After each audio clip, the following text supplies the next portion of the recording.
नहमदुहु व नसल्ली अला रसूलिहिल करीम। अटक से हमारे पास ये सवाल आया कि हमें मुहर्रमुल हराम का महीना किस तरह गुजारना चाहिए। इस हवाले से जी मेरा फ़तवा भी मौजूद है। वो फ़तवा इंशाल्लाह सोशल मीडिया पर, व्हाट्सएप पर, दीगर जगहों पर शेयर कर दूँगा। मुहर्रमुल हराम का महीना बहुत ही मुक़द्दस और बबरकत अज़मत वाला महीना है। इस महीने में कोशिश करें रोज़े रखें।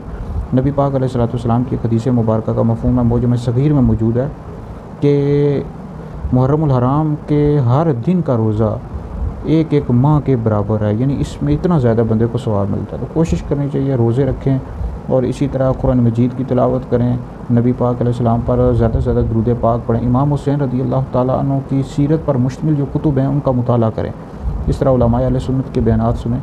बाकी इसके अलावा आप मेरी वीडियो सुनते रहते हैं और शेयर भी करते हैं, आप सबकी मोहब्बतों का शुक्रिया।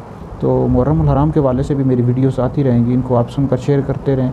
इस तरह मेरे फतवाजात भी आप लोग शेयर करते रहते हैं। तो कोई मुहर्रमुल हराम के वाले से या किसी भी मसले के वाले से आपने फ़तवा लेना हो तो हमारा हैदरी दारुल इफ्ता अहले सुन्नत है, आप बिल्कुल रब्ता कर सकते हैं। तो बहरहाल ये करते रहें, यानी मुहर्रमुल हराम में ज़्यादा से ज़्यादा नेक अमाल करें और ज़्यादा से ज़्यादा हज़रत सैयदना इमाम हुसैन रज़ियल्लाहु ताला अन्हु और करबला के जो शुहदा हैं उनको इसाले सवाब करें।